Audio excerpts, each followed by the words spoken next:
What is up, everybody? Thank you so much for coming by once again. We're going to be diving into ticker symbol FNGR for another deep analysis. Please go ahead and throw those A's in the chat if you can hear me speak right now. Go ahead and throw those A's in the chat right now, team. What is good with everybody? Good evening to you. Good morning to you. Not sure where you are in the world, but I'm very happy that you're here with me right now when you should be with your family. How dare you? Cryptic, what is up? Candace, how you doing? Robin, John, how's it going? Ian Tucker, always good to see you here, man. Ernie, what is good? Fern 5, que pasión, compita. Gunner, how you doing? KYP, always good to see you here. Sasquatch, what is good? Gunner, how's it going, man? Battle, dude, Battle, I love you so much, man. What? You came up on William's call and you also donated to him, dude. I can't wait for you to become this famous influencer. And I'm just going to give you all your money back, bro. Because I love you so much, man. Porter Daniels, what's up, buddy? Good to see you here. Hillbilly's Topics, yo. Rosie Gray Glasses, always good to see you here. What's up, Phyllis? AK, what is good? Sorasan, how's it going, man? And the real A Swang. Love you guys. Thank you so much for coming. Don't you disagree, Stick Vicious. What's up, Duger? Jennifer, what is good? Good to see you here. Danny, Monster Mike, man, good to see you guys here, man. Robert White, what is good? Oh, man, team, I'm happy. You know, I really like, I don't know if you guys were able to hang out with me, Not Legal Advice. What's up, buddy? And Busy Brands, and William, and Ham, and Avid. We came up on William's live stream and we just took over his live stream. We were all literally on the phone. We were all literally coming out of the speaker out of William's phone. Monster Mike, my brother, dude. How can I ever, dude? You guys are amazing, man. Thank you so much. Thank you so much. Yeah, I'm not gonna lie. It was wild. It was a little, it was a bit, I don't know. It was chaotic in a sense, but it was good. You know, Ham came on for just a couple minutes, man. He gave his thoughts. I think he may have been live with him earlier, right? But we came on towards the end of his stream, and that's where we came in, to hang out with him and say hello. I felt that I should, Jennifer, dude, what, man, you guys are amazing. Thank you so much. I really don't know where I'd be without you guys, man. Thank you. You guys are so kind to me. Thank you so much. And I hope that we can provide enough good information here so that we can propel retail towards a serious W, right? Zephram, what's up, buddy? So, yeah, we just came on and we were talking about FNGR, and if you did catch it, you are probably gonna get the visual now over the analysis that I was talking to him, talking to William about, and I think me and Cryptic are getting this like feeling that he may or may not know something. All right, and we were trying to beat it out of him. We were trying to squeeze it out of William, like, hey man, do you know something? Like, let us know. Like, let us know, you know. And he wouldn't budge, right? He was just telling us, oh, you know, our sources, my sources is telling me this and telling me that. So I'm like, brother, full transparency here. We're fighting for market transparency. LOL, William is Schrodinger's cat. I would have to agree. Oh my goodness, he is in the box, but also not in any negative way. Right, team? So, yeah, so if you did catch it, you're going to get the visual representation over what's happening with FNGR. I do have 2 new charts for you and 2 new perspectives. And I guess, you know, while we're saying hello to the community here, while we're saying, wow, can't speak English, while we're saying hello to the entire community, we can wait for a couple more people to show up, right? I know there's a few people out there trying to get home from work, trying to get into network, right? Because streaming this extra super duper quality over here takes a lot of bandwidth. No, I'm just kidding. I only have it at 1080p with 60 frames per second. You know, we can always go a little bit of higher bit rate, but I'm afraid to get You know, like yesterday, we had that internet issue, so I don't want that to happen again. Stick Vicious, dude. Bro, I'm going to have to start counting all these. I'm going to have to start making a huge tab over here. It's like, bro, it's damn, I owe this guy a bunch of money right now. Stick Vicious, I love you, buddy. And he with that donation, you're hitting up Monster Mike. Monster Mike is such a kind dude, just like you, brother. Thank you so much. You guys mean a very good deal to me. Porter Daniels, what's up? Saying to make sure, yeah, that's right, man. That's right. I would have to say that I appreciate the crap out of that team. Make sure to hit that like button, right? Subscribe to the channel and hit that bell notification so that you are aware whenever I am posting anything or whenever I'm live. Man, Stig, Sebastian, you guys, you know I'm gonna do this regardless of your donations, right? Like I'm gonna do this like no matter what, because I want to make sure that you guys are okay. Damn, KYP, you guys are amazing. What? Thanks, saying thanks, ARCa. Enjoy all you guys on Billy's call. Yeah, I'm telling you, man. William, he was quite the hoot, and I think he was happy. I think he liked that we were all there, you know. And it was actually the efforts out of Busy Brands. So if you haven't actually checked them out, please go ahead and do that. But you guys, thank you, KYP. You mean so much to me. Sebastian gets $2 for this, bro. I owe you $10, okay? And now, Jennifer, I owe you 20 now. Thank you, guys. You know, but I promise you, you don't have to do this. I swear on everything, I'm gonna do this no matter what, right? So I don't care that you don't, okay? But I promise you that I will do this no matter what. I want to just make sure that you guys are cool, right? I mean, today was a tough day. A lot of people were feeling that, I don't know, a lot of people were feeling down. They felt a little defeated, and I don't want that to be the case. Danielle, that's my girl right there, man, giving me that dono. Man, you guys are amazing. Thank you so much. Nicole saying, let's go. Yes, that's right. Danielle, it's good to see you here. Always good to see you in the chat, always participating. And you know what? It's all the participation here that allows us to get some more viewers up in the chat, right? So we can expose some more charting abilities, right, to other market participants. Of course, there's always a different way to look at the markets, right, and trade the markets. But I don't want to have you just feel like there's only one way. You know, I have found, like myself, right, I have found a pretty good strike rate with the analysis that I perform using statistics, right, and probabilities. It's just I had the pleasure of getting trained by a market participant who I consider to be, well, not only family, but he's also pretty much a vet, right? He's been at it for 25 years in the markets, right? So he was there, or I think it's 30 years now, right? So he would tell me, hey man, he said, I wish you were there, man, when the VWAG squeeze happened. I wish you were there for the capitulation of 2008, right? The housing crisis, or the financial crisis overall. And he said, I was already in the markets when the .com bubble happened, and that would have been cool for you to be there too.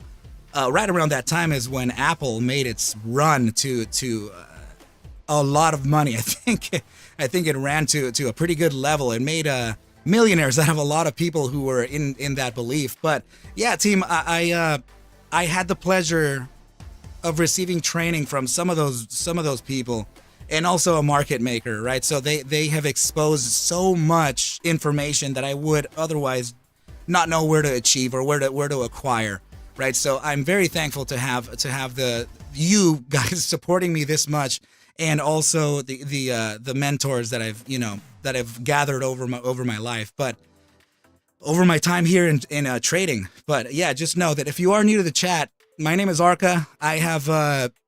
I've been trading for about just over 2 years. I became consistently profitable after, I think, about maybe 9 months of trading. I learned how to trade and chart, and I gathered all the rules, and I learned as many concepts and theories as I could. I taught myself statistics. I taught myself some physics. And I taught myself some coding as well, right, for algorithmic trading and high-frequency trading systems. So that happened over the span of the last 2 years, and I've been consistently profitable for, I believe, 9 to 10 months out of that.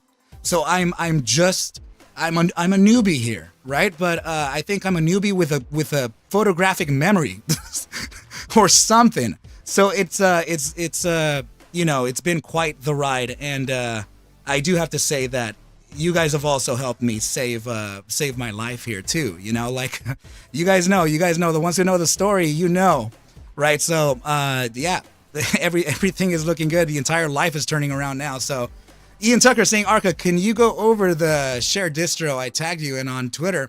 Did you really? I think let me see. I remember that someone was tagging me. Was that you? Oh, wait. Are you talking about the you're not talking about the ASRE play, right? You're speaking about this. Danielle Spirit saying, how intelligent do you have to be to say I taught myself statistics? My daughter, she didn't teach me. She actually clarified or verified some concepts of my own, right? So she said, are you trying to learn statistics? She saw me on YouTube. And I'm like, yeah, I'm trying to learn statistics for the trade. And she said, I have my AP statistics book from she's 19 years old. And she said, I have my AP statistics book. Do you want to use that instead? I said, oh my goodness, yes, of course I want to use that. So I took the damn thing. And I started learning probabilities, distributions, standard deviation, using samples instead of population. I started learning all that stuff, and I was intrigued by math. And today, my sister needed help with some math, and I think it's trigonometry. And then she was explaining to me some of the rules that are applied there, and I started seeing how that was done too. And I think I may want to start learning other maths now. I'm sorry, guys, but I'm going to stick to the trade here for now, right? I promise you that I'm going to stick to the trade, and we'll make sure to practice our math skills on other occasions, right? But yeah, I just to say the very least here, I believe that I kind of got stuck to math here, and it officially hit me just over this weekend when my sister asked me. She goes, I don't know, do you know any of this math? And I said, I don't know that at all. And I started reading the rules over it, and I'm like, oh my goodness, I can see straight through this. And then I started solving her problems little by little, and she said, you are solving trigonometry problems within about 5 minutes or 10 minutes of reading rules. She goes, you're just missing a couple things, of course, because there's so many other, sub-segments and stuff that you need to know. And I'm like, I bet. But she said that it was really cool for me to do that. But it's tough. But math is cool. Yeah, literally, stickfishes, quanting the quants. Which, by the way, yeah, they're introducing quantitative traders in that show Billions. So I'm really excited to see that. But anyway, team. So somebody, I'm sorry, was that you, Welby, that was talking about the tag over the what was it for? This was for FNGR, but what were you? I have so many tags right now, dude. I'm so sorry. Let me see. Yeah, yeah. Just to say the very least, I do see like a lot. I'm not catching yours. Oh, that was Ian Tucker. But who is Ian Tucker in Twitter? Ian, are you Ian Tucker in Twitter as well? Oh, that's you. Gotcha. Okay, let me see. Oh, I see this. Okay, so you're speaking about this. Team, if anyone knows what he's talking about, if anyone is curious over what he's speaking of, it's this. So did they exercise for more money in shares today? So let me try to zoom in on this. I know it's a little ridiculous here, right? Actually, I may not be able to, but I can bring it to my main screen here, and maybe we could observe this today. I'll observe this here now. So that's super bright. Wow. So this is what Ian is talking about. Let's see. So 2023.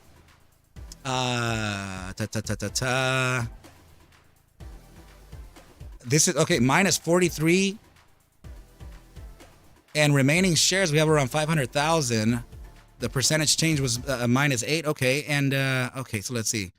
So M means that we're exercise or conversion of, or let's see, of derivative security received from the company, such as an option. Let's see, an F is the payment of exercise price or tax liability using portion of securities received from the company. Let me see the other image you have too. Rocco, was this your post?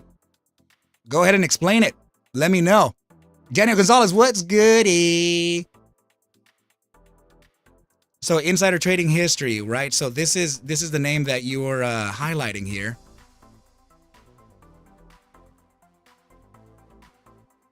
Uh-oh. Wait a second. Did they increase the supply?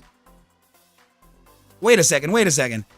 Are you telling me, is this saying that they have exercised 500,000? I mean, oh man, are you kidding me? 538,000 shares have been exercised and added into the supply?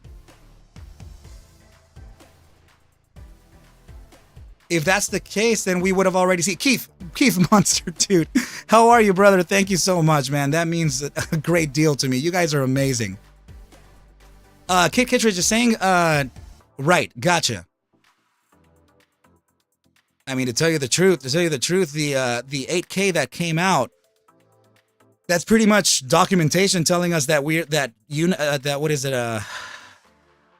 Univest, or what was it again? What was their name again? ARCa is saying no, it's 88,000 shares for himself, but tax, it's going to be the 44,000. Okay, I see.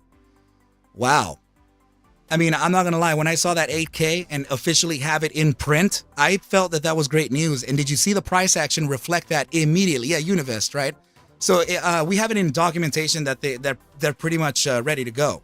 And I forgot the amount that they were able to use incrementally. Nice, man. So Zephyr is saying there was no dilution today. The CEO just netted more shares. That's cool. So and look at this. You have the price per share here. 25 million. That's right, Fancy. Thank you so much. Not legal advice. That's right. We were, I think, you know what? Avid had a really good explanation over this during the William call. MFN. Totally taking advantage of that. I know it. Northwest, don't go for another walk. Anyway, but yeah, this is, I mean, the moment that Daniel Borders put up that, the 8K filing, I'm like, oh, I gotta let the people know this, and immediately the price action started climbing little by little. So I was very excited to see that. Let me go ahead and put this back over here. Thank you, Ian Tucker, for sharing this with us. Oh my goodness, hold on. I'm just gonna get rid of X for now. And also, did you guys notice the amount of aggression that was coming out of Daniel Borders earlier today? He was, I'm talking about towards the end of the market, he was expressing his feelings over what happened today. And he just, he was saying that the shorts should, probably brace for something serious to come. And I will say that statistically, he's right. So we're going to go ahead and start off the analysis here. I think we're looking pretty good on the stream thus far. So, and you know what? I'm just gonna leave up. Hold on, yeah. I'm gonna leave up here. Daniel Borders, right? So just in case you guys are curious, like for example, this. He put "you ready, shorty," and followed by. I'm sorry. This was around that last. This is the 8K, right? I retweeted it immediately. But he was expressing, let's see, I just ripped someone a new, no, I think that was just him saying sorry. And this right here, this got my curiosity right here. So he said, he tagged NEOV, NVOS, Moni, and FNGR. He said, I trust my guys, specifically the Duke, right? So he's mentioned him before, several times actually, right? And he goes, and I know what we can do. You're worrying about nothing. So this was 9 hours ago, right? So this was within our panic. within everyone's panic. So I'm really curious over it's been a while since he's said, I think 2 days maybe since he said something like this. So that can only, get us this little curiosity bug here, right? So, Damon, what's up, man? So put up a poll ARCa for FNGR again, so we can get our ARCable team ready. Okay. So, I guess the big bad target. I mean, he talked about $10 by Friday, right? So, Busy Brands, what's up, dude? I was just talking about you, man. It was so cool that you were able to kind of put that together, man. With the boys and everything, man. That was really cool. I felt that was a good gesture, and also I felt that William may have been a little down. So it was a great call, bro. It was a great call. Taking care of each other is always a good thing. And also, I just found out that Busy Brands and I are just about an hour away from each other.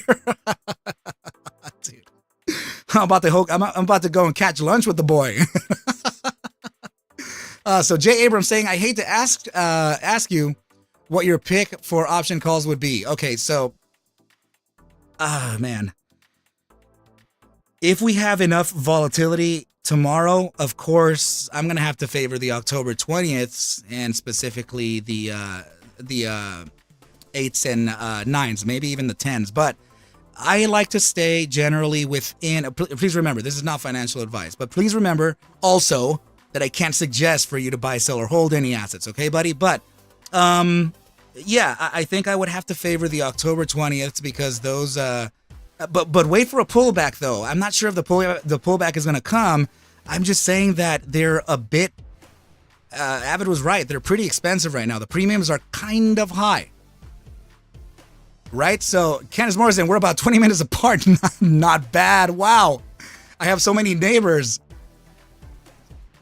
So yeah, the September calls, they are going to be the biggest risk and also the biggest winners in case there is some volatility tomorrow, right? So if it does show serious volatility tomorrow, I don't know if have you guys, please let me know in the chat right now if you've ever heard of options called 0 DTE. Let me know if you have heard of that before.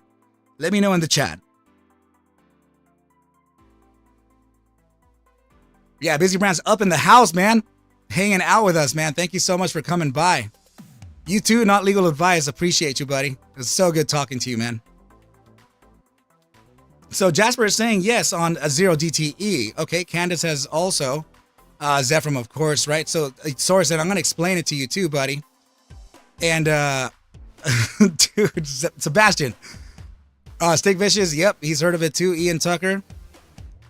You got to be a millionaire on Fidelity to utilize them. That's interesting. Busy. So 0 DTE refers to 0 dates to expiry, right? So it's going to be your no expiry. It's going to be the same day expiry for your options calls, which are, if you're a professional trader, you call those the YOLO calls, right? Or put your YOLO options. And the reason why they're YOLO is because of that. It's because they expire within the same day. So there's no holding these. There's no real theta to them at all, except the only time decay that you have is from whatever moment that you pick it up on the same day to the end of the trading session that day.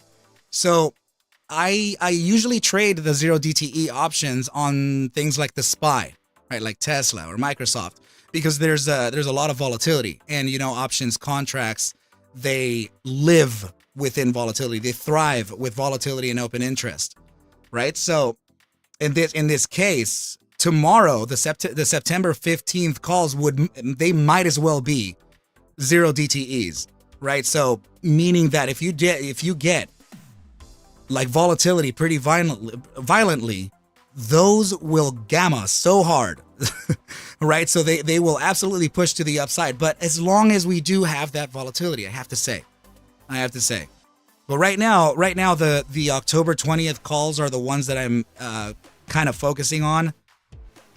Maybe we can just what I can say for sure is that I'm going to close out all the positions. I have made my decision, and tomorrow I'm going to close out all of the options contracts, and then I'm going to rebuy on Monday. And I also kind of hate that, right? Because What if there's a gap up on Monday, and then the options contract could have been worth $4 million instead of the 60 that premium or 80 premium that I got it on, right? JCap, what is up? Guys, hit the like button. Absolutely, man. Thank you so much for sharing that small detail here with the community. Definitely. Let's go ahead and hit that like button so that we can finesse that algorithm and bring some more people in, right? Mark Roach, good to see you here, my brother. Just full transparency, I'm going to get rid of my options contracts tomorrow with any pump. At my $6 September 15th expiry contracts are still up about 35%. So, I'm not too worried, but also I also don't want them to go out of the money or I don't want them to go negative delta. Samantha H, good to see you here. Sebastian Lib, no. And thank you so much, Daniel. That means so much. Rosie Gray Glass is saying split the calls so you can get at least 2 million. What I was going to do is actually, from my allowable trading portfolio for this position for FNGR, I was probably thinking of opening up a 15% of that allowable tradable, whatever. I just 15% of that. And then maybe leave those in there as exposure over. I just hate the delta over the weekend. I hate exposure over the weekends on options. This is a very unique situation within FNGR because we don't know when somebody's going to dump freaking $50 million like they have been, right? So, yeah, the October 23rd, I think those, let's see, what about buying contracts on October 20th? Those are the ones that I'm speaking about, Stiggy.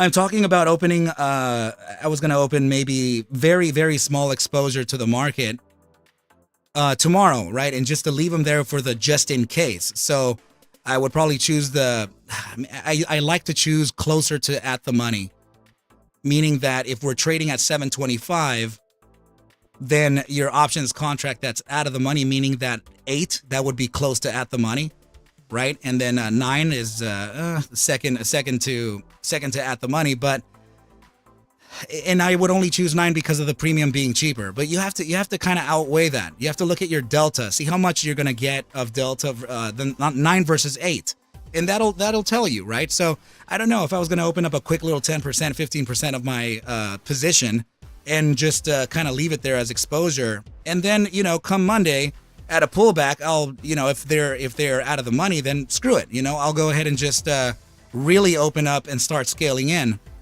based on resistance validations on the way up, and then we would be cool, right? So I think if that answers your question correctly, that's potentially what I'm looking for, right? So just make sure to be patient with this though, right? Because I know they're talking about these $30 and $50 targets, but that won't, that's not going to happen over just a single day. And we noticed that over AMC when we were revising that squeeze play, right? So we were definitely seeing $80 increments, but those $80 increments were after the $25 run that we got on January, right? So we got that huge upside, and then we capitulated. We came back down from 25 to around $9.13. We stuck around at $13 for literally 2 weeks or 3 weeks. And then price action started moving onwards and upwards. Upon the second or third day of that gamma ramp that it was receiving, then it started expanding its jumps to $10 jumps, then $15, then $30, then $50, then $80 jumps till it reached that $72 target in June, right? So I feel that we're not quite there yet. But what I can tell you is that if we're observing price action, this is the daily, right? So back here, right around this time when we were noticing that we were actually moving up, I spoke to you guys about this. I spoke to you guys and I told you that we would likely face some bigger swings as these candles and volumes start to grow, right? So we're going to continue this type of thing. So the swings that we're going to be facing are going to be more and more violent, upside and downside. Okay, so it's kind of hard to manage your risk within that, and not even to mention the VWAGI squeeze, guys. At the very pinnacle of this, you were getting $300 to $400 jumps within a day or within an hour. So the $80 increments that we were noticing on AMC, those were 30-minute candles. So you can just see the heart attack that you would get, right? You're just going to be like, oh my God, I'm rich. And then you're just flat broke in the same 30 minutes. And then you're rich again. And then you're flat broke. Like, I mean, damn. I mean, the volatility was absolutely real, within that AMC gamma ramp. And we had the pleasure to observe that, and everything's cool, right? So, yeah, you know what, team? We're going to go ahead and get this thing started with the quad witching back test. And this is what's kind of validating what Daniel Borders is saying, and also what William is saying, and what everyone else is feeling.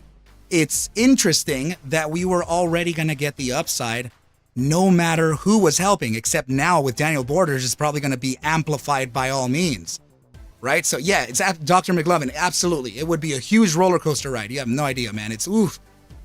Better. How's it going? Wait till you see the back test. Yeah, no discount tomorrow. I hope not, man, because this is actually showing some pretty good promise. You know what? We're also going to observe the day before the quad witching too. So let me go ahead and just turn on the air conditioning here, team. It's getting a little stuffy, right? So we're going to go ahead and get started. Just give me around 10 seconds. Just a moment.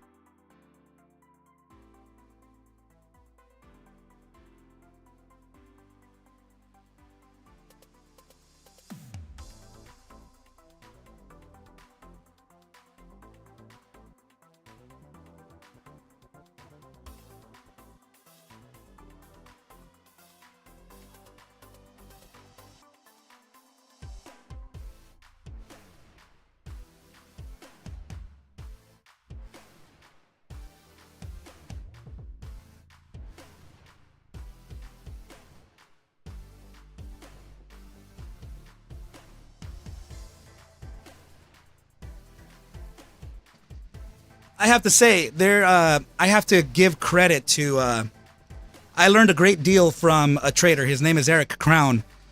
His channel is Eric Crown Crypto. And he actually ran a back test last night on BTC against the quad witching dates. And I have to say that was a really clean move of his. And I was inspired to do that into FNGR here. So there's no way that I can take the credit over this creativity here. He didn't create a backtest over FNGR. He's only trading he really only trades Bitcoin. But he was a former market maker and licensed. He was a licensed market maker and trader at NYSE ARCa for some time, and he is also a quant, and he is also a systematic trader like I am, and I have learned a great deal from him. So he actually ran a backtest with BTC. So I'm going to give you this because BTC's correlation against the SPY and the S&P 500 and the broader markets is starting to tighten up a bit.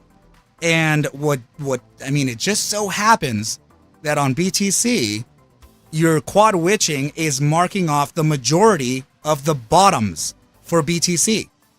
And what you see here on these circles is also marking the bottoms per every single quad witching that we've gotten.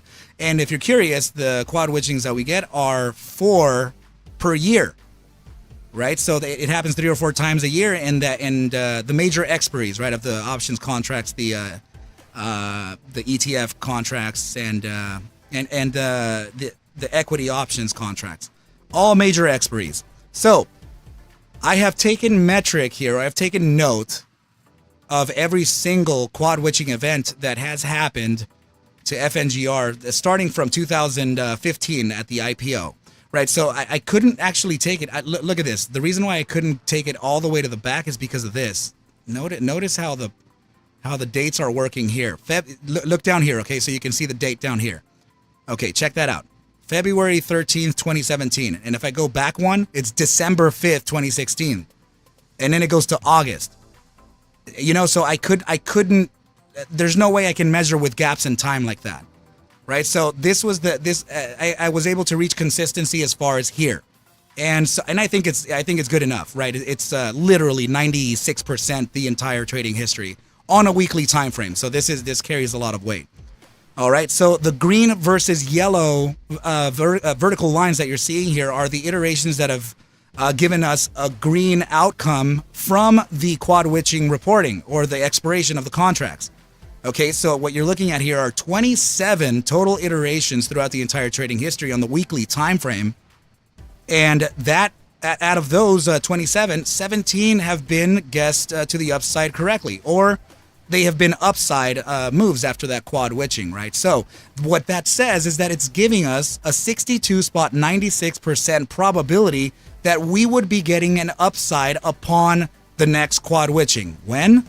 Tomorrow, right? So, but please remember that we're going to also observe the day before the quad witching, because I haven't done that, and we can just do a couple iterations here live, and we'll see what that kind of entailed. We want to see the average of those days. Was it a red day? Was it a green day? But we're going to find out, right? So Keith Munster saying, not me, I go out the money like a real degenerate that I am. Dude, I think all of us are, I mean, avid too, man. Everybody. Like, everybody's literally over leveraged, breaking all kinds of rules over here. Like, we shouldn't be doing this, team. Like, I think as soon as, yeah, like I said, guys, as soon as FNGR is done, as soon as ASRE is done, we got to push the ARCa Bulls team to profitability, and we're gonna find profitability in safer plays, and you're not gonna believe how much more they gain than the cheaper assets, right? So if you look back historically, I'm talking about if you are a trader that trades every day, professionally or intermediate, whatever, that's fine. But if you do trade every day, go back on your P&L and start noting off the trades that you have, OTC or small cap, micro cap, right? Versus anything that's mid cap or large cap. Daniel Gonzalez saying no, Dad. So why I'm saying this is because if you, I mean, I promise you that you'll probably see that your losses are coming from, more from the small micro caps and stuff, and that's it's like that in a lot of people. You know what I mean? So, damn, imagine that, Keith going up to the 4 digits. Woo! Yeah, you know what? It was really interesting that GTII is getting that correlation, even with the pullback. So I'm gonna have to start running a correlation coefficient, GTII versus FNGR, because there is a direct effect happening right now. Now. What I want you to see here are these circles, right? These circles are representative of the quad witchings that have led to a parabolic upside following into the week after the quad witching expiration, after the options and contracts expirations. So 4 out of 9 iterations led to a parabolic upside. So 1, 2, 3, 4, 5, 6, 7, 8, 9, actually 10. So this would just increase just by a little bit. So we also have around a 60% probability that we're going to get a parabolic upside, because we have the majority of these on the upside. So what I'm saying here is that regardless of Univest and Daniel Borders, the bulls were already given a higher probability here. So now that we have the assistance from the big board, right, and Univest, this makes the play even more interesting, right? Because we were already set, statistically speaking, right? Of course, 63%, right? We still have 37%, that can potentially lead to a downside, right? So they are probabilities though, but they're not under 50, right? They're favoring the bulls. So my point here is that I think that we have a good shot at something coming up. So let's observe now the daily time frame to see what happened the day before the quad witching reporting, right? So I do believe that. Okay, so this was Thursday and this was the Friday. So we have a red Friday there. Okay, let's see. Thursday. Okay, another red Friday. Damn it! I hope that's not the case. Or let's see. So this is Thursday. It closed slightly in the red, right? So I'm not sure that we can really use that one. And it's interesting that it's slightly in the red before just the Monday coming up, just parabolic upside, right? So that's what I mean. It's just really right after the reportings, you get this ridiculous price action. I mean, just this was a 1,333% jump from the closing of the quad witching. Right, so I think this is invaluable information that we can take for our benefit here. And let's see this here. So this was the Friday quad witching right here. So it was also a slightly green. Actually, it was, man, this was a massive day on Thursday, and then we got a slightly red day on Friday. But leading up to that Monday, price action came down. See hence the red, right? But let's not focus on that. Let's see this one here. This is Monday. This had a Monday red day, and this was a green day on the Friday. Okay, so finally something. Okay, Monday was a red day upon that quad witching report, but I'm sorry, the expiration, but it eventually turned out to be green, right? Opening of the candle to here it's the difference of price action, right? So let's go back and take a look at another one here. So Friday was another red day, and now this is giving validity to what Daniel Border said. I don't know if you caught the what is it called? The tweet that he put up earlier, where he said that the quad witching day, or the triple witching, now it's called the triple witching because they removed the individual stocks options contracts from that witching, right? So traditionally quad witching, but now it's just the triple witching, right? So he put up a tweet saying that the Friday at the triple witching expiry, that's usually the red day, right? So I'm kind of wondering if he's signaling that he's not going to assist, but he actually has a lot of other posts that oppose that he was going to assist, right? So the Friday upon this parabolic run that was about a 1,085% move to the upside, that was a green Friday. So far, we have more red Fridays than we do green, though. And this was also a green Friday here. And it did lead to a pretty nice upside eventually. And I'm talking about the difference between 92 cents to 140. Of course, not the upside that we're looking for, right? So, I guess there was a holiday here or something, but this Thursday was a green Thursday before and that was when the options expired. So that's green too. That's nice. And this one was also green as well. Okay, so we do have, this one was a red Friday. So we do have some that are green Fridays too, which is just, man, it is kind of a breath of fresh air for us to have that. This was a green Thursday or Friday, of course. And this was a green Friday. All right, so we're not entirely, dicked out of luck here. I'm sorry for the language, but yes, I do think that we're doing okay. And there was no volatility here on this Friday, being the last iteration.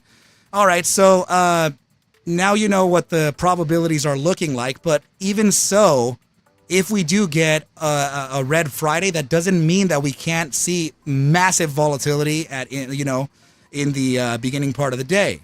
It's just we have to be kind of aware over what's happening, right? And be diligent. So if you're holding options contracts, I remember I can't provide any type of financial advice. But if you are holding contracts, and those are the paper trading contracts, right? The ones that we are using here with the with the Trading View platform for paper trading and training, right? So I would close out those paper contracts. I would close them out at a volatility run. Make sure to just get your gains, get out of the markets, and consider. And if you want to follow me in the whole a tiny bit of exposure into Monday, I suggest not to, right? Because it can lead to some potential downside, right? But I'm ready for that downside. I don't care losing the premium on that. But yeah, just know that at any pump, if we do get an $8 run tomorrow, I'm pulling on all of them, and then I'm gonna open them up again starting for the Octobers on Monday, and then those I'm just gonna continue rolling over. I'm just gonna continue rolling over no matter what. And when you roll over contracts, it's just you pulling the profits out in exchange for the lesser premium of another contract, or the same contract at a cheaper price, right? So, Keith, you know what? Yeah, we'll go ahead and touch on GTII too, my brother. Okay, but it's just I have this enormous thing prepared here for FNGR, and I didn't want to create a video individually because this would be absolutely too long for me to for me to just prepare and release, right? No one's gonna get the benefit out of that. Okay, so now, team, I'm gonna go and show you here. Yeah, you're looking at me trading. You're looking at me charting on the 5 minute. That's right. So I do use every time frame, right? It's just not always do I get to use the 5 minute, right? But as you can see here, I am spanning this over the week, right? So this is Thursday here and leading up to Thursday here, where we are today, right? So there's a very curious ascending broadening wedge, and I hate it that I closed that. Hold on just a sec. I'll pull it up for you. Let's pull it up here, and then I'm going to show you on the image, right? So let's see. There we go. Okay, so feast your eyes on this side. This is the descending version of it, but we do have an ascending one. Where the heck was that one? Here we go. All right.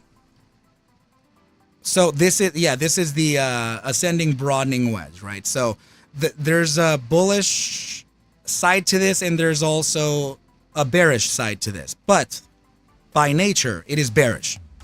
Okay, so it's critical what we're doing right now, though.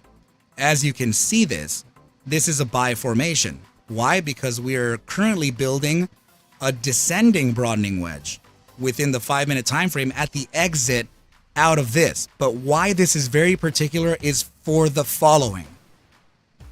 We usually tend to get, oh, I'm sorry. Hold on just a sec. There we go. I just need to make sure to get this contact point here. We usually tend to get, and this one too. We usually tend to get this to realize its profits down to the genesis of its formation, right? So it would be, this is saying that we would get a 574 bottom side, right? So there's something curious happening here, though, because we have more than 3 tests of the resistance, and these ascending formations tend to realize their true nature. They tend to realize their true nature when we test number 3. Okay, so you can see here that upon that test number 3, in comparison to everything except maybe the test 1, well, actually even the test 1 because it consolidated here for all of pre-market. Right, but look at this. This was instant. The moment that we got that test on the number 3, price action immediately capitulated all the way back down to the support level of this. That happens because that's how the play goes.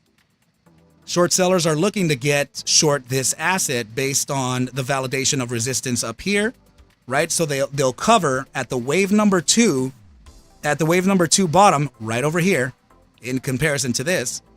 Right, and then they'll let price action rise, and then they'll re-enter upon wherever they agree. Right, it's probably historical resistance somewhere right here, right, 715. So they ended up getting short just shy of that right here, and they take it all the way down.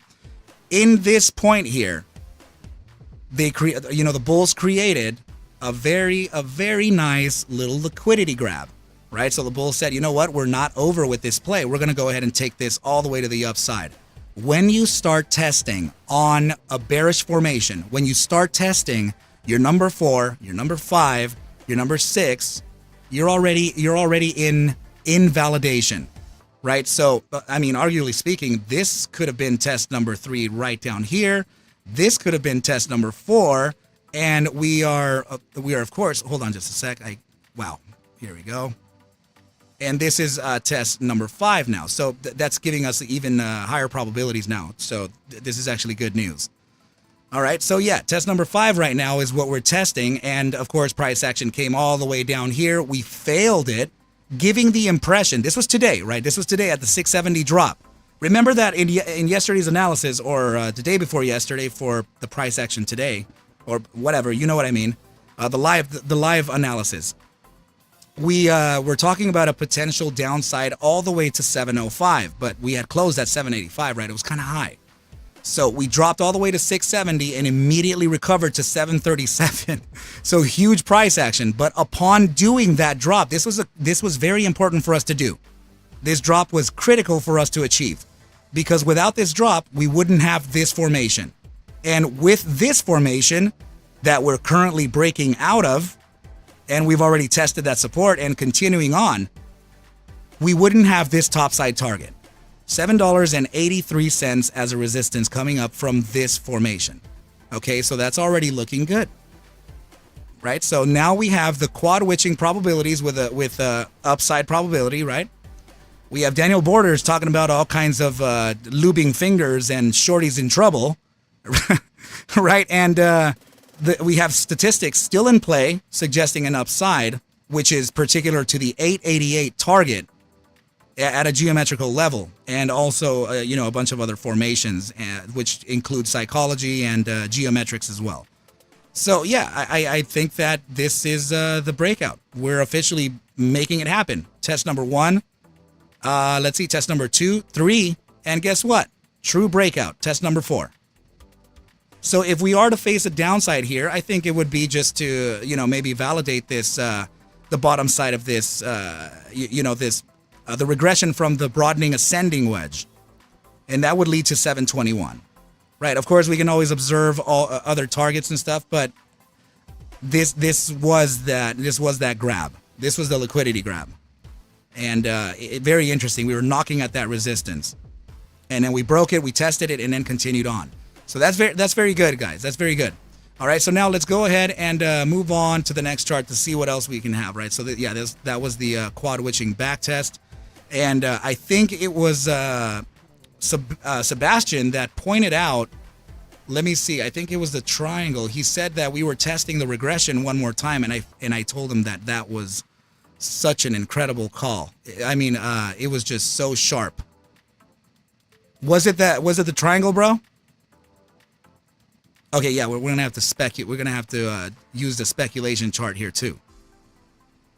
Sebastian saying 182 viewers. Wow, yeah, guys, make sure to hit that like button. Thank you so much for participating and for coming by and saying hello, right? But yeah, we're gonna go ahead and go over now the triangle, and I'm gonna show you now why it was within this. Sorry, of course it would be within this back test. Okay, so you know what? I can get rid of the lines too. I think it's gonna be all. Let me see up to this point here. Yeah, I'm going to do it from there to all the way up here. What the heck is... Oh, right. One more time. Here we go. So, there we go. Okay, so yeah, what you're observing here is actually the regression that we've been... I mean, I'm going to show you just how perfect this has been. So here's your resistance touch right here, right?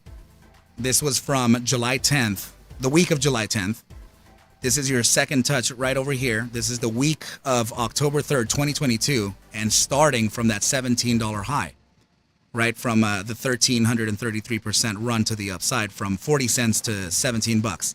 17 cents to $17. So that is a perfect regression happening for I guess we can consider it a multi-year, right? So, Akira Nova saying, thank you for all you do, sir. Thank you for coming by. I really appreciate you. And KYP saying, please hit the like button, guys. It definitely helps out, finesse that algorithm, right? So let's continue here. So now, aside from this one here, you can see that the past week that we closed, that also had direct correlation with that regression, right? So it was very sharp for Sebastian to talk about this earlier today. He said that the bottom side of look, what is the target there at the support? See it on the right? It says 672. So the curious thing of that is that if you look at the daily candle and you measure this right down here, that's 670. We came all the way down to 670. And not only that, look at your 2-spot 272. 674. So this was set to stop at this point all along. And I even remember talking about this one time where I said, guys, it's just, I guess the only thing would be here is to come back and test that newly converted resistance into support. It's just a natural rule. It doesn't always have to happen, but it sometimes it will, right? So that's where we get this retest, and we just did it today. So that's very nice. Fong Nguyen saying thanks for taking your time, your knowledge and analysis skill to provide us live. I really hope to help. I really hope to help retail. Okay, and I appreciate you for coming by. But you're very welcome. WV, how you doing? Okay, so that's potentially what's happening here, team. I know that we have some shorter time frame bearish signals. Somebody was talking about a daily. Was that NVOS or was that this ticker? I'm getting a little bit. Oh, right. So I have to point this out, right? I do have to point this out. This candle here at the top side, it shouldn't have this much wick. It shouldn't have this much wick, but this would be a hanging man. And also, I honestly prefer hanging man to be a little bit higher, right? Kind of alone, sort of like a. Yeah, I mean, but it's still okay. It's still fine here. It's fair. Usually the following candle is the validator for a continuation to the downside. So it must close beneath the opening of the hanging man. And obviously it did, right? So this is technically speaking about a pullback by general terms. But what I can say is that this has no control over some dude named the Duke and entering a $60 million order. I'm just saying to be aware that it does have, it does look like an evening star too, right? So actually, it may as well be because it does have the wick on top. Yeah, so Lauren Wood is saying that it could be a fake out. That was my next point. Very sharp, brother, by the way. Thank you so much. So that could very much be a fake out. And it's not like we haven't faced something like this before, right? And it looks like it's just growing. This iteration here compared to this one is just a little bit slightly higher because we have more volume, right? More shares being traded. Today's volume led to 1.21 million. Yesterday's volume came up to 1.8, and we've already reached a massive 2.99 million on 2 days ago, right? So, we've been averaging now above a million mark. But this is not the volume that we would see upon a gamma ramp or a gamma squeeze, let alone a squeeze. The type of volume that we would want for that type of occasion to happen would be surpassing 15 million, 20 million into potentially 25 and 30 million volume, where it really, really gets dangerous. Okay, so we're inching closer towards that. Yes, you know what? And the average 10-day close of volume is also increasing. It's at 1.213 million. This was, just a few weeks ago, it was around 600 or 400,000. So that it's showing us that there is buy-side interest for the asset in the first place. Okay, so it is looking okay. But now, remember when I tell you that when we break out of a key resistance, we need to come back and validate that support? You know, similar to this here that we just said, we broke out and we came back to validate the support. So if we're looking at key supports here, then wouldn't this be one of them here? Right? And we're closing right at it. This candle here has a top side of $7, and we closed a traditional market at 702, let alone your pre-market closing at 725. And 725, guess what? Closes above this critical support at 716. So 716 has now been converted into support, and it looks like we're getting a recovery, which can kind of give validity to the fake out thesis that we're talking about. So earlier today, when we were observing the markets, I pointed out to you the 643 target at the 1.618.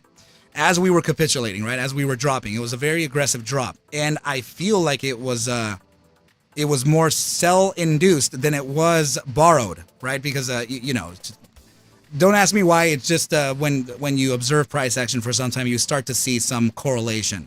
But it looked like stop losses to me, right? It looked like somebody was a little afraid. They took their majority of their position, right, and just let this thing ride down for a better average. And everybody's stops were just triggering along the way down. And then eventually, you got a huge buy order right at that bottom side to have an immediate 10% jump from that capitulation, which is not usual, right? So now let me go ahead and put up all the indicators and the moving averages and the targets. Okay, so let's go ahead and observe this on the 4-hour time frame because this is very important. Okay, so the play, or is it the hourly? I think it was, maybe. Let me see the 6 hour and the 8 hour as well. All right, so the channel itself has a downside target, and the way you acquire that target is, of course, you take a trend line from the top side of the channel to the very bottom side of the channel, and then you apply it to the breakdown candle, right? So in this case, it was this candle here, right? I know, don't ask me why this is messed up here. It's not supposed to be like that, right? But just know that this was already measured before. And I'm also, I think I may be in the wrong time. I forgot what time frame I was supposed to be in. I hate moving my damn charts, but it's okay, team. Maybe even the 30-minute, right? Regardless of the fact, right? So the bottom side target was, as we said, 643, right? So based on this, it actually gave us a target of 646. So I said, team, you know what? Just brace yourselves. We may be able to get that 640 something bottom. Instead, we used the 2-spot 272, and we used the regression from this point here as support. So if the short sellers weren't looking at those inflection points, then, you know, you got kind of screwed here. You're bag holding as a short, and that's not good. And you weren't paying attention to the play in the first place. You didn't know it. So I don't know what to tell you, right? So I'm short biased too, and I caught this, right? So, I mean, even Joe Age was telling us early, it's not looking good. It feels like it's going to capitulate. I'm like, yeah, but I wouldn't short this because traditional take profit targets are going to be ignored here, and they definitely did. This left a lot of people bag holding their short positions now. Why? Because it didn't close at the traditional close. The formation itself is suggesting 646, 1-spot 618 correlation with the fib at 643. This price action not reaching to that level is an entire invalidation of the short thesis, which, by the way, has a lot to say about this, right? Broadening descending wedge, right? And then we bounce to the upside, right? We reject, we come back down, start knocking at this resistance. We knock on it, then we finally beat it because it's the test number 4 of this formation.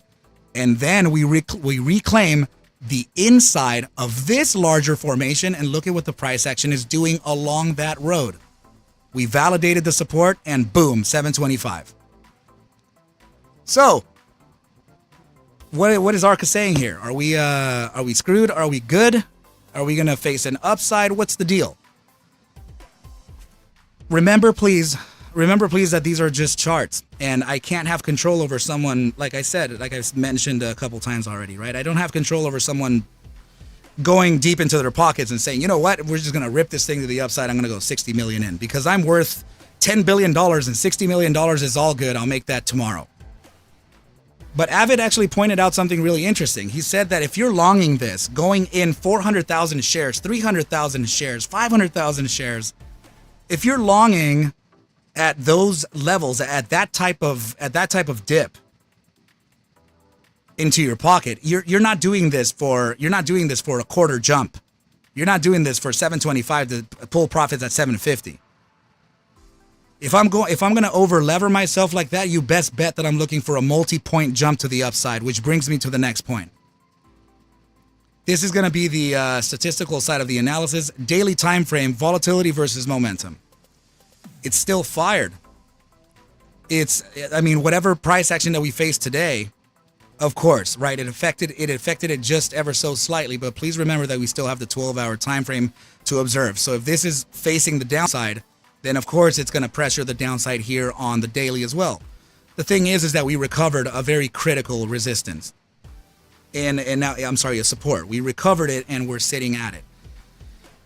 So what I'm saying here is that our statistical side is at a pivotal point and it may be invalidated, but if this is actually contracting here, that means that it's going to allow us to re-expand from a lower level.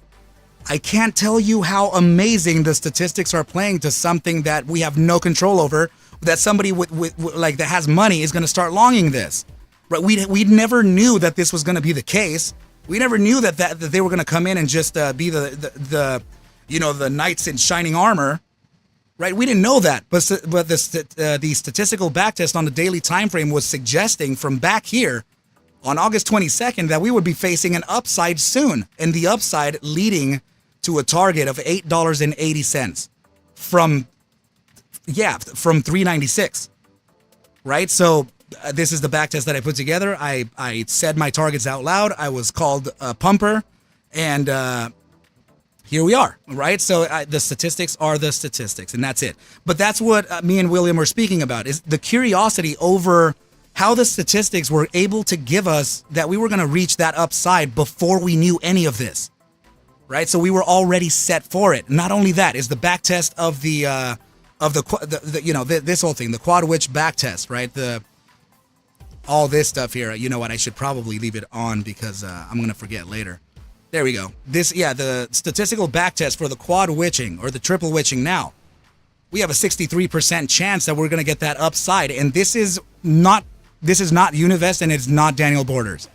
So we were already set to make an upside regardless of them. So how awesome is it that we do have them in this case alongside the statistics still playing out? I find that next to miraculous. And that's why I practice data analysis. See you tomorrow. I gotta get some Z's. Take care, Lauren. I'll catch you in the AM. So yeah, team, that's cryptic. What the hell, bro? So that's what I'm observing. You put Lauren to sleep? All right, cool. Love you, Lauren. I'll catch you in the morning, man. Okay, so yeah, let's go on to the RSI and the last part of the analysis here. And as you can see, a lot of the momentum has been flashed to the downside, right? But this is not permanent. What I can see here is that we have an upside, but that upside may be very limited, seeing that the buy hourly has a resistance at the SMA 14. Okay, now I am calling a resistance here because it's in between these areas, okay? So, oh my goodness, I forgot. If you guys remember what we spoke about yesterday, right? I guess I'm just going to explain to you real quick. I'm not going to spend a lot of time with this. The upper half, bullish control zone, okay? The bottom half, bearish control zone. These outer workings of the zones are the strength percentile, okay? This is bull strength, bear strength. You have bull weakness, bear weakness, okay? Now, of course, above 70% is your overbought percentile. Below that 30% is your oversold percentile. Every single junction that you see here, right, being this point here beyond 30, this point here at about 40%, this here at 50, 60, and 70, right? All of these junctions have something that's called a gravitational zone. Okay, so what I'm saying here is this. 2% up from that area is your gravitational zone, being right about here. And also inversely, 2% down is your gravitational zone. So if we're coming down here and we're already testing the gravitational zone of the bull strength percentile, this is likely to face a downside. We're going to get pulled here to the downside. The good thing is that there is a support. And yeah, it would be the opposing side gravitational zone. Okay, so this is physics within psychology, meaning us. The RSI signal represents the price, right? Relative to the bounds of 100% to 0% of an RSI read, right? Of course, it's averaged, it's delayed, but it's been used forever, and this is why we use it, right? So this moving below the SMA 14 gives it validity that we may actually get pulled down, right? So you can see right over here on the 12-hour time frame that we're bouncing right off of that gravitational zone too. But these types of pivots, I never trust them. We're already getting a slight hint of change in momentum within the moving average. This is likely to fall. But what I'm noticing is that we have a catch. We're going to get caught pretty soon. First of all, daily time frame. Can you guys still hear me? Please let me know that you can still hear me in the chat. Thank you, Mark. Appreciate you. Yeah, team, please let me know that you can still hear me in the chat right now. All right, good deal. I'm only asking because I lost some sound here on my side, and it's a little awkward for me, but it's okay. We're already reaching the. Thank you, Ian. Thank you, Danielle. The Real A Swang, Phyllis, Mark Roach, Mark. I'm sorry, that was Monster Mike. Susan, thank you guys so much. Keith, Jasper, really appreciate you guys for interacting here. Stick Vicious, thank you. Oh, you're still here. And Robert White, Major Tom, thank you guys. Daniel Kittredge, thank you so much. Lima Alpha Charlie. Let's see. Just join. We upside tomorrow. It's looking like it. It's looking like it. But I'm explaining here what could potentially be a short-term pullback, and I see the catch. I see where we can be caught. Okay, now remember how we spoke about the gravitational zone, right? So we're gonna focus on the daily time frame here. So the daily time frame is just, I mean, this is the RSI signal, aka price action, just capitulating, right? It's falling and falling and falling. Now the catch could be here. We could be caught by this SMA 14. But notice the percentage that the SMA 14 is sitting on. Look to the right. Sitting at 62.56. That is the gravitational zone, which now makes me believe that we're going to fail the SMA 14 and use the buy daily to get caught. And where is your SMA 14 on the buy daily? 58% of the opposing side's gravitational zone. That means that the RSI signal, aka price action, would essentially capitulate here for a little bit and then catch the gravitational zone alongside the SMA 14 for a critical bounce to the upside. And to validate this is this. We broke out of the SMA 14, and what do we say when we need to break out of a critical resistance? We come back and we test it. So we broke out. Here's the gravitational zone of the overbought. It used it, we retraced, and we're now set to come back and validate that support before continuing onwards and upwards.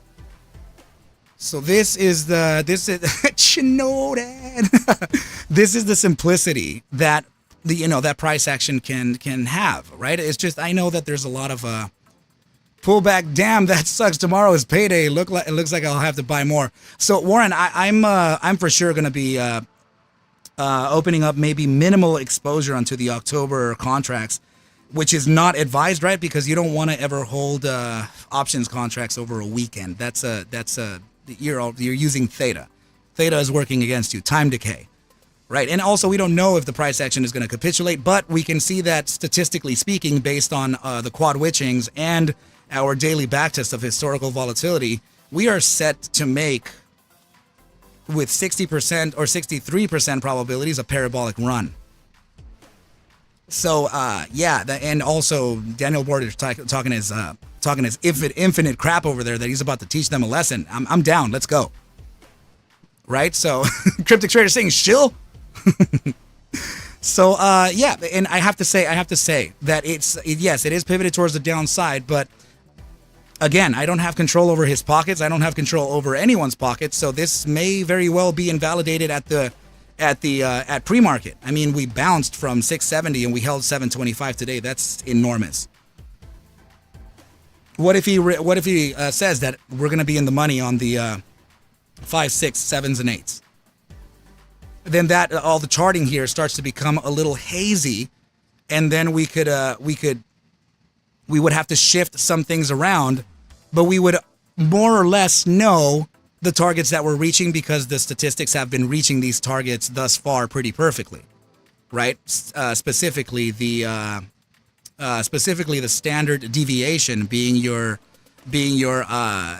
regular distribution within your bell curve, right? That would be 68% of the results, landing at about 35.12%. So that 35.12% ended up taking price action right to the candle that we faced here on September 11th, Monday. That was the completion, the official completion of the $7.16 target. And if you remember correctly, that $7.16 resistance is quite notable. And I think we have it right. I think we have it right here. Right there. Yeah. 716. And this was the resistance based on all of these candles. So you tell me how the statistics came up with $7.16, 35.12% directly from the opening of where the signal fired, being that we had volatility and momentum. I'm sorry, volatility and the moving average representing momentum, right? We had them both pivoted towards the upside right on this day. on September on that September. Was it 1st or 11th? It was September 1st. And it opened up right here at this candle at the opening, $5.18. And why would that $5.18 be important? Well, let's look right over here. Look at this. The NOT 618 at 517. Not only is it your golden mean, the meaning of life itself, right? And it's also the top side of your golden pocket. This is very bullish area. And what do you know? We used it. We bounced straight to the upside, and the statistics came out before we knew anybody. No Daniel Borders, nothing. That's when we found out that 716 would be our top side, and it met it perfectly. Right, so now the next top side that we're looking for is the upper bound of the first standard deviation. On the bell curve, you're looking at this distribution here, right? So that's leading to a 68.52% move to the upside. I'm not focused on the lower bound of the first standard deviation because, of course, it's only just under 2%, right? And that's we already completed that from the the bottom side here of the distribution. So this is leading to a target that has a value of $8.88, and you have your geometric confluence here.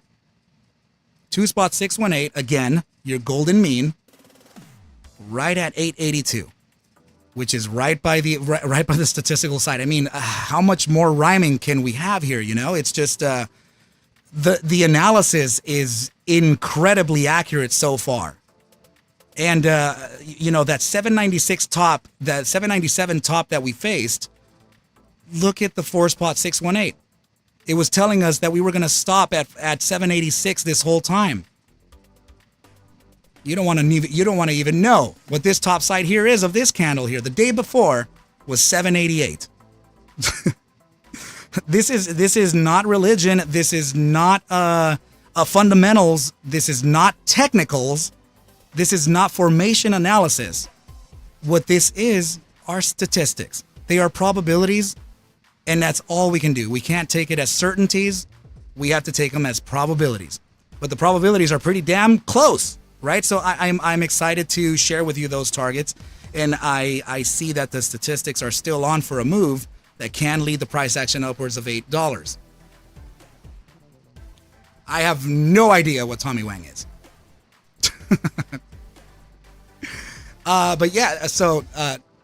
This is what I'm saying here, team. That there's just there's a lot of confluence here, and I think there was one more way that we could validate some of these targets, right? So if we're looking at this formation here, this is a bi-weekly descending broadening wedge, right?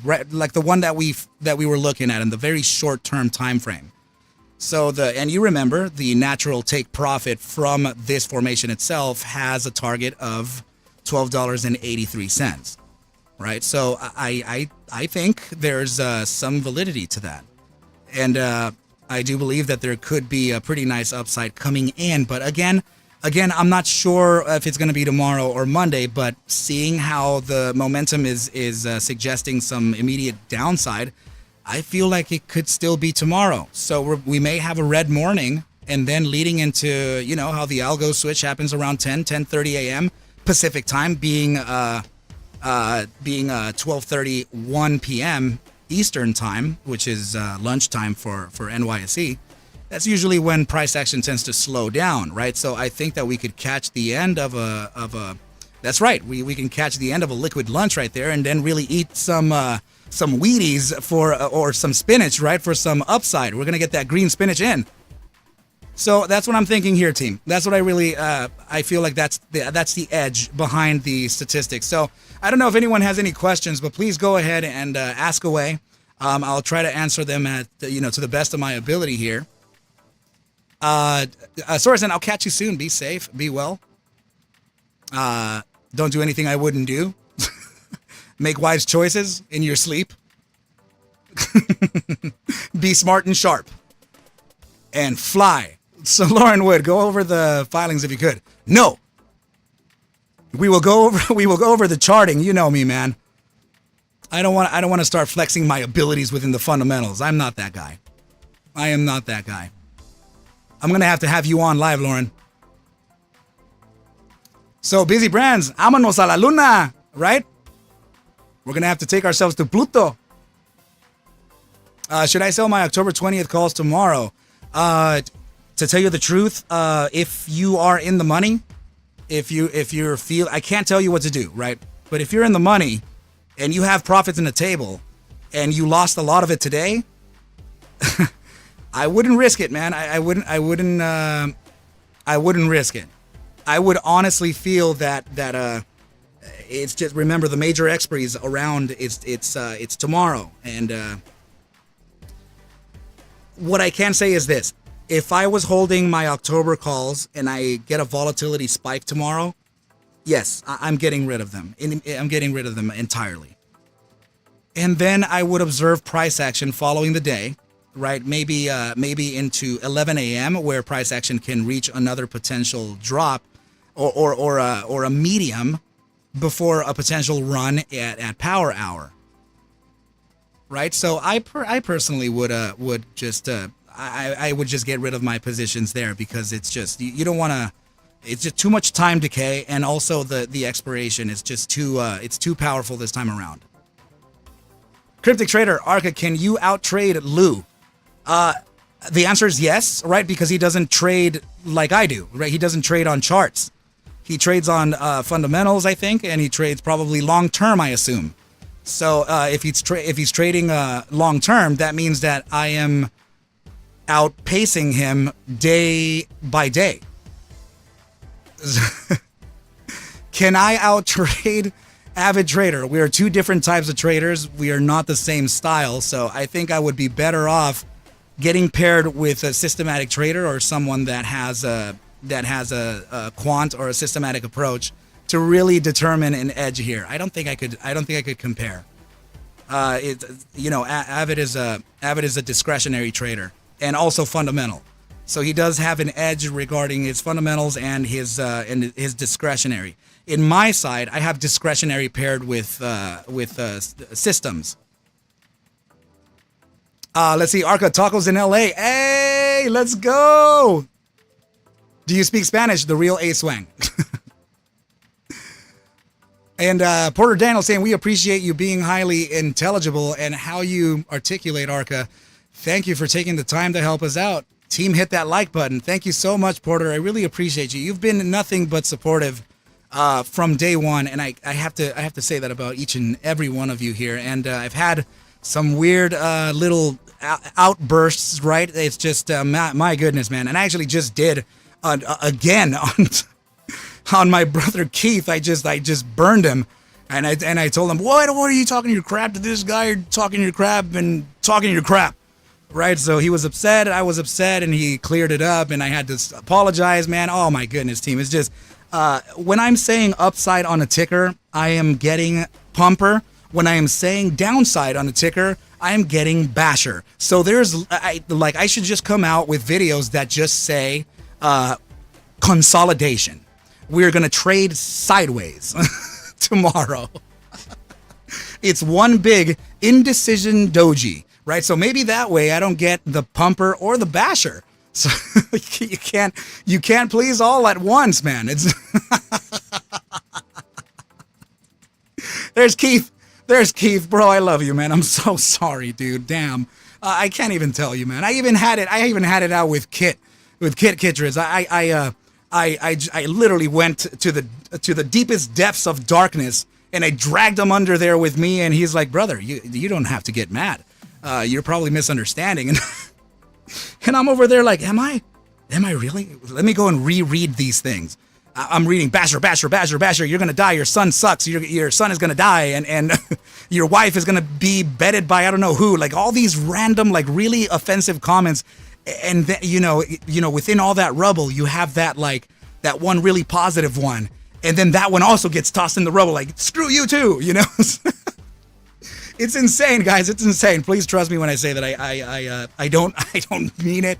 And I just, oh man, it's just sometimes I feel like I have too much pressure on me, right? But you know what? I've been getting some advice saying that you should not let the little fish get to you like that, ARCa. You have a large crowd, a large community that you need to provide for. Make sure to maintain yourself level-headed. Be Be balanced here. Just concentrate on the narrative, concentrate on the play, and everything would be. I got that from a person I care about, right? He said everything will be cool, right?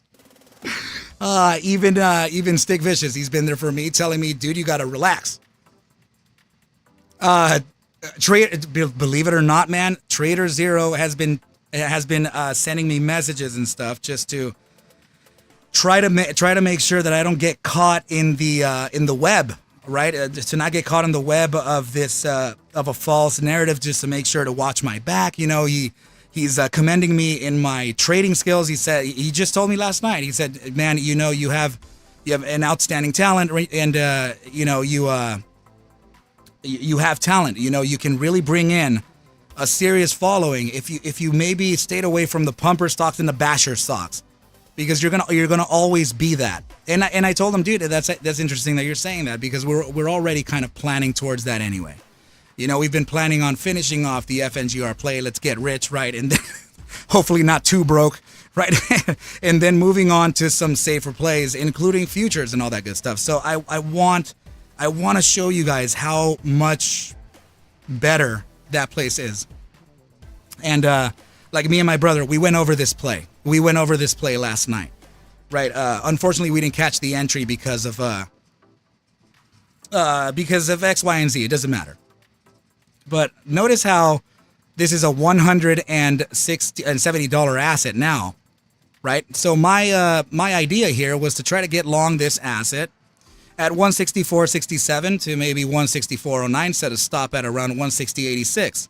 I posted this on Discord, by the way, just in case anybody wanted to play it. I hope you did, because this, we closed. What was it? Let's see. We're on. We closed right at about after hours at 166.39 at the end of the day. So I said that this would likely go up to this next target, right? 172.64. And the price action ended up touching a top side of 172.46. I was just about, 18 cents, 20 cents short, right? So it met it, right? So, and this was a very slow mover. It was just at market open. It just like all the way until maybe, market opens at 6:30 a.m. for me. So right about, I would say 11 a.m. my time, this thing was just like, and it just made its way all the way to the top, and it pulled back right from the target. And this is what I mean. It didn't take us to get so bent out of shape, and it didn't take us to get heart attacks here. And we made a massive gainer. I mean, this is we're talking about a jump from 166 all the way up to 172, so that's a 7-point jump on a $170 asset. That's huge, guys. That's big, so this is what I mean. And I'm able to identify these plays day in and day out. Like Stick Vicious, my bro, my tab is growing, man. I have a lot of beers. I owe you a lot of beers, man. You know what? It's going to be that A5 Wagyu between me and you. I'm coming out, man. Me, you, and Sebastian. Cryptic and Zephram. Lauren's going to be, hopefully there too. Charts are living creatures. Yeah, actually, they're living creatures. That's literally us. We are here. Living people. Get some rest, Battle. We need you more in the morning. Love you, Battle. We all appreciate what you do for all of us. I really appreciate you. So this is what I mean, team. That's all that I wanted to say. We can identify these plays all the time. Can you run options on that ARCa? Don't do it. Don't do this. This is not an options play, because this is a very low volatility play and very safe. This is a shares play, and it's just to gain some delta here, man. It's just it really is a slow mover. So in fact, like if you open an options contract here and this thing just keeps on going up like I proposed for this to be, you'll probably lose money on this way up. And then you'll also lose money on puts too, because it's going up. So definitely never open up an options contract unless you know absolutely that volatility could be coming, which is why you use catalysts and fundamental announcements and stuff. Any reason for the asset to actually move. But that's this is how safe it gets, team. It's just all we did was just open up that buy position, and it just ran and ran and ran and ran all damn day till 11 a.m. and then you capitalized, and and we're not over here like the shorts are attacking us.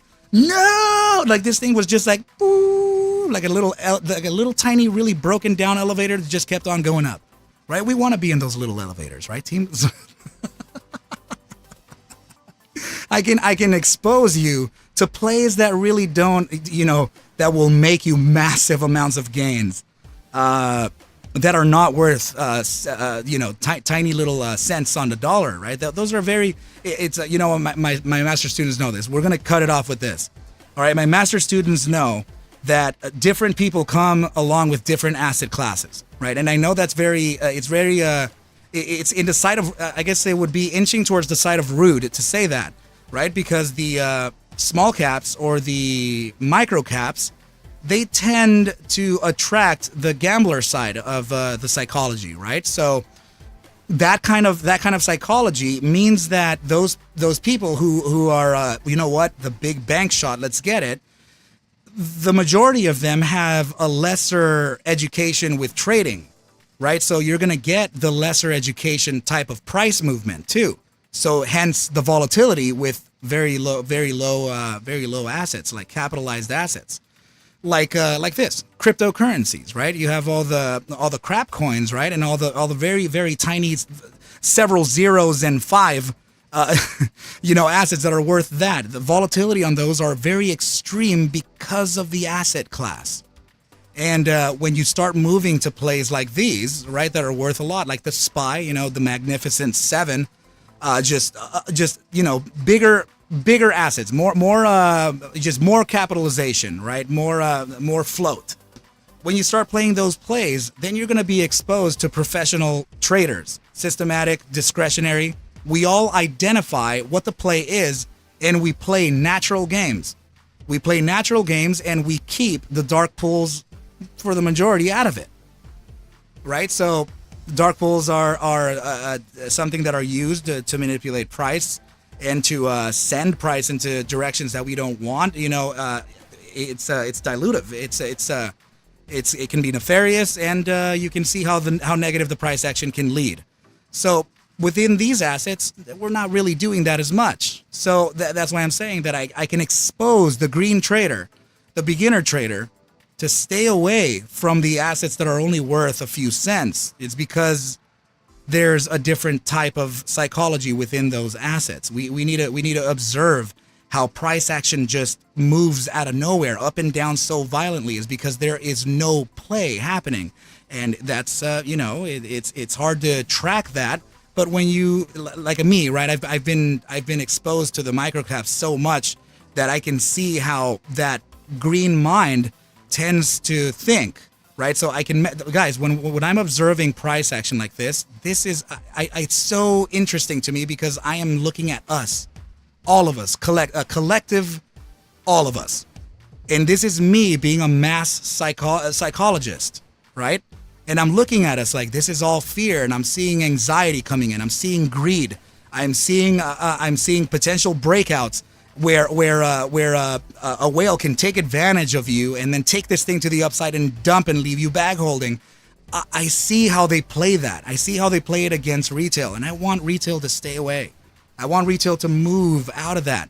I don't want you there, man. It's just, that's not the right place to be. It's literally me telling you that I don't want you to go to the bar and drink and then do a bunch of drugs. Don't do that. Come over with me on a Sunday morning. Or a Saturday morning, something like that. Come over with me. Let's practice here. Let's really train.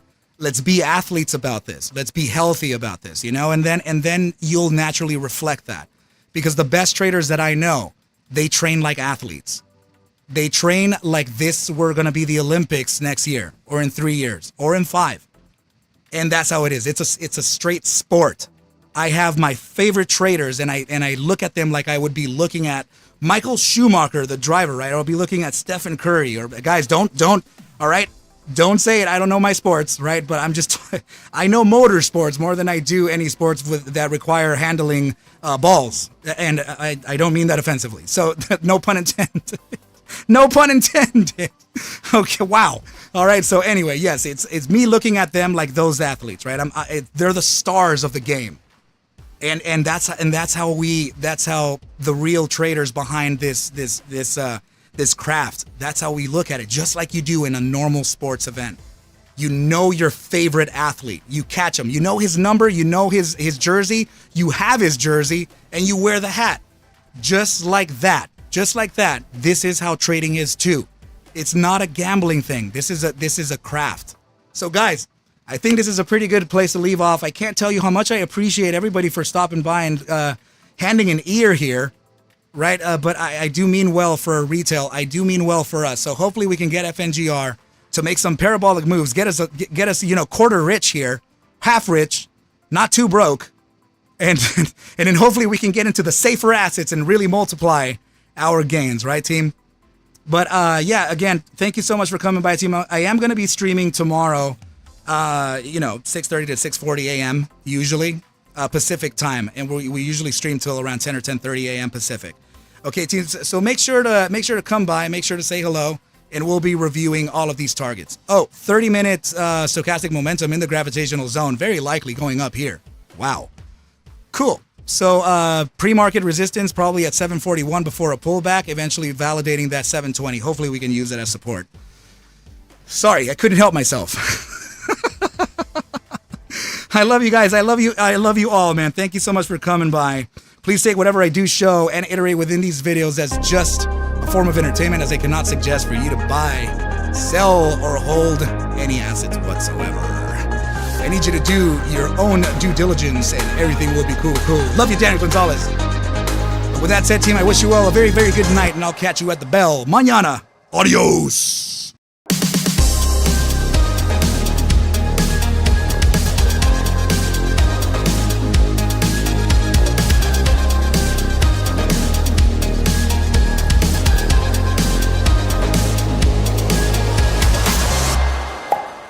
Yeah.